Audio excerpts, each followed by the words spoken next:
Bismillahirrahmanirrahim. Assalamualaikum warahmatullahi wabarakatuh. Sugeng pinagian malih ya, berjumpa lagi pada kesempatan yang baik hari ini.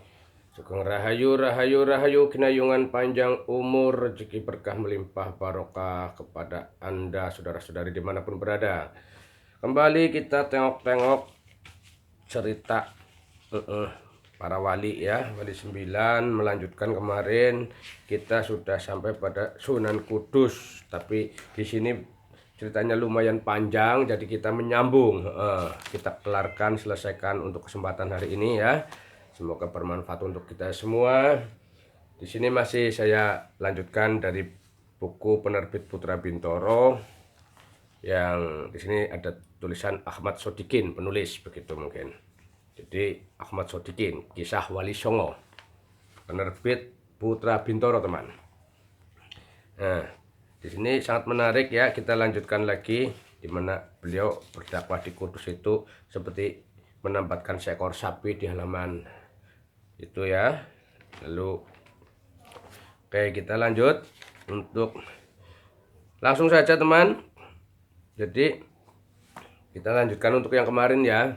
Bismillahirrahmanirrahim, semoga bermanfaat untuk kita semua. Sunan Kudus, kita ulas balik dulu sedikit ya, teman. Sunan Kudus sangat memperhatikan upacara-upacara ritual tersebut dan berusaha sebaik-baiknya untuk merubah atau mengarahkan dalam bentuk Islami. Ritual seperti sesaji itu ya, teman.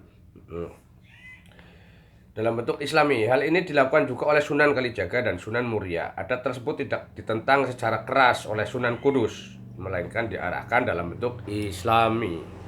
Acara selamatan maksudnya boleh terus dilakukan, tapi niatnya bukan sekedar kirim sesaji kepada para dewa, melainkan bersedekah kepada penduduk setempat, dan sesaji yang dihidangkan boleh dibawa pulang. Jadi seperti rame-rame, nanti ada yang mendoakan lalu dibawa pulang begitu ya, teman. Acara selamatan ya. Jadi acaranya selamatan, bukan acara sesaji persembahan kepada dewa, bukan. Sedangkan acara mitoni, permintaannya langsung kepada Allah dengan harapan anaknya lahir apabila laki-laki akan berwajah seperti Nabi Yusuf, dan bila perempuan seperti Siti Maryam, ibu dan Nabi Isa. Untuk itu sang ayah dan ibu harus sering membaca surat Yusuf dan surat Maryam dalam Al-Quran. Itu ketika ingin punya anak atau istrinya sedang mengandung ya, teman.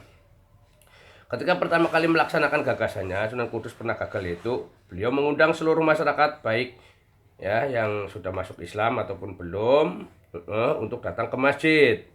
Dalam undangan disebutkan hajat Sunan Kudus, yaitu hendak mitoni istrinya ya. Mitoni istrinya sedang hamil, dan bersedekah atas hamilnya sang istri yang telah 3 bulan. Oke. Sebelum masuk masjid, rakyat harus membasuh kaki maksudnya, dan tangannya di kolam yang sudah disediakan, dikarenakan harus membasuh tangan dan kaki. Nah, banyak rakyat yang tidak mau, terutama yang belum masuk Islam ya. Inilah kesalahan Sunan Kudus. Jadi pada masa itu, ya sini lagi baca bikin video wah. Beliau terlalu mementingkan pengenalan syariat berwudu kepada masyarakat pada masa itu, tapi akibatnya masyarakat malah menjauh begitu. Apa sebabnya? Karena iman mereka itu belum tahu tata cara ya, belum terbina begitu, belum terbina secara syariat untuk berwudu begitu, syariat Islam. Pada masa kesempatan lain, Sunan Kudus mengundang masyarakat lagi. Kali ini tidak usah membasuh tangan dan kakinya waktu masuk masjid. Hasilnya sungguh luar biasa. Masyarakat berbondong-bondong memenuhi undangannya. Di saat inilah Sunan Kudus menyisipkan bab keimanan dalam agama Islam secara halus dan menyenangkan rakyat. Caranya menyampaikan materi cukup cerdik ketika rakyat tengah memusatkan perhatiannya pada keterangan Sunan Kudus, tetapi karena waktu sudah terlalu lama dan dikhawatirkan mereka jenuh, Sunan Kudus mengakhiri ceramahnya. Jadi melihat situasi dan kondisi mungkin.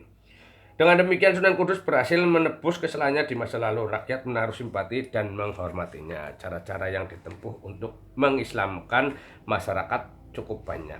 Jadi setelah mereka tertarik, baru mungkin ajaran-ajaran seperti membuang kotoran untuk berwudu, mensucikan diri, baru diberi penjelasan, dan di situ mulai masuk pengetahuan orang-orang yang belum mengetahui. Jadi mengerti teman, lebih kurangnya seperti itu ya. Baik secara langsung melalui ceramah agama maupun ada kesaktian dan melalui kesenian. Beliaulah yang pertama kali menciptakan tembang mijil dan mas kumambang. Di dalam tembang-tembang tersebut beliau sisipkan ajaran-ajaran agama Islam. Oke teman. Pada tahun 1550 Masehi, Sunan Kudus meninggal dunia saat menjadi imam sholat subuh di Masjid Menara Kudus. Jadi beliau meninggal, di buku ini itu tertulis saat waktu subuh ya, meninggal dunia saat menjadi imam sholat subuh di Masjid Menara Kudus. Oke. Dalam posisi sujud teman, beliau meninggal dalam posisi sujud. Kemudian dimakamkan di lingkungan Masjid Menara Kudus. Di antara keturunan Sunan Kudus yang menjadi ulama dan tokoh di Indonesia adalah Syekh Khalil Bangkalan Asmatan Ba'alawi.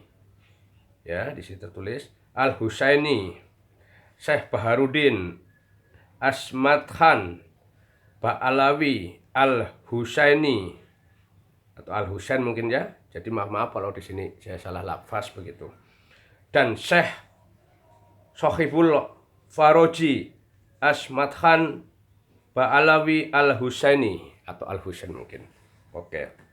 Jadi terima kasih pada kesempatan kali ini teman-teman. Kita akan lanjut. Apa masih ada ya? Oh enggak. Jadi kita besok lanjut ke siapa? Di sini Sunan Muria apa ya? Yang kita belum Sunan Muria ya teman-teman. Oke. Habis itu kelar Sunan Muria, mungkin kita untuk 2 video. Oke, terima kasih. Apabila ada salah-salah lafaz, bahasa, pengucapan bahasa, mohon maaf yang sebesar-besarnya. Habis kita kelar untuk Wali Songo, apakah kita mungkin saya akan baca-baca ini kisah nyata. Di sini tertulis kisah nyata ya. 25 nabi dan rasul disertai pengetahuan akidah dan akhlak. Disertai pengetahuan akidah Islam maksudnya teman.